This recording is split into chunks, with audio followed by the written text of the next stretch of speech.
मध्य प्रदेश की आर्थिक राजधानी इंदौर में लोकसभा चुनाव के बाद आदर्श आचार संहिता लग गई थी। उसके बाद में अब फिर से जन सुनवाई शुरू हुई है और इस दूसरे मंगलवार को भी पुलिस मुख्यालय पर जन सुनवाई आयोजित की गई, जिसमें जॉन स्टार के अधिकारियों के द्वारा शिकायतकर्ताओं की सुनवाई की गई। दरअसल प्रति मंगलवार को होने वाले विभिन्न विभागों में जन सुनवाई का दौर फिर से शुरू हो चुका है और इसी के तहत इंदौर पुलिस मुख्यालय पर जन सुनवाई आयोजित की गई।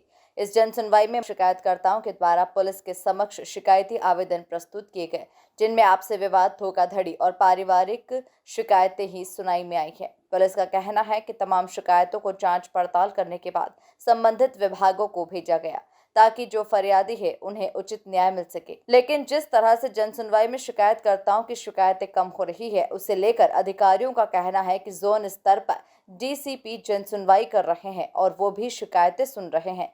इसी कारण से पुलिस की जन सुनवाई में कम शिकायतें आती है, लेकिन जो शिकायत आती है उनको उचित न्याय तक पहुंचाने के लिए बारीकी से जांच पड़ताल की जा रही है।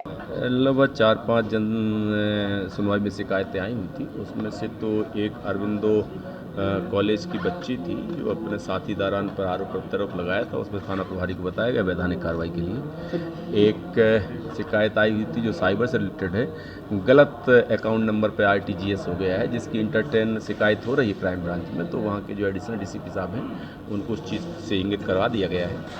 एक अन्य शिकायत आई हुई थी एमजी रोड थाने की, जिसमें से पड़ोसी जो है वो अननेसेसरी परेशान करता रहता है। पड़ोस का विवाद है, उसमें वैधानिक कार्रवाई के लिए, प्रिवेंटिव कार्रवाई के लिए बता दिया गया है। इस प्रकार से लगभग 3-4 शिकायतें आई हुई थी और सभी में संबंधित इकाई को निर्देशित कर दिया गया है और वैधानिक कार्रवाई की जाएगी। ओवरऑल मेरे दर पे 4 शिकायतें आई हुई थी, उसमें से एक क्राइम ब्रांच की थी, 3 थाना क्षेत्र की थी और सभी में संबंधित को निर्देशित कर दिया गया है। अरविंदो कॉलेज की जो शिकायत आई है, जो पीड़िता ने शिकायत करी है, वो क्या है, किस तरह की शिकायत है? वो बेसिकली उज्जैन की रहने वाली है। उज्जैन में उसके पड़ोस में रहने वाला एक लड़का है जो उसके साथ में ही पढ़ाई कर रहा था। वहाँ से उनके बीच में दोस्ती थी और यहाँ पर आकर के दोस्ती और नज़दीकियों में बढ़ गई और उनके बीच में शारीरिक संबंध ही बने हुए हैं, ऐसा उसके द्वारा बताया गया। और यहाँ पे किराए के मकान उसके रिश्तेदार के घर पर रह रही थी और वर्तमान में अब दोनों लोग एक दूसरे से अलग हुए हैं। उस पर से शिकायत की जा रही है, तो उसमें वैधानिक कार्रवाई के लिए बोल दिया गया है। क्या वीडियो फोटो वायरल करने की धमकी दी जा रही है कुछ इस तरह से? नहीं, ऐसी बात नहीं है। बात ये है कि अन्य किसी लोगों के साथ में भी वो दोस्ती किए हुए हैं, इस कारण से उनके बीच में दूरियां बढ़ी हुई हैं, जो मूल बात समझ में आई हुई है।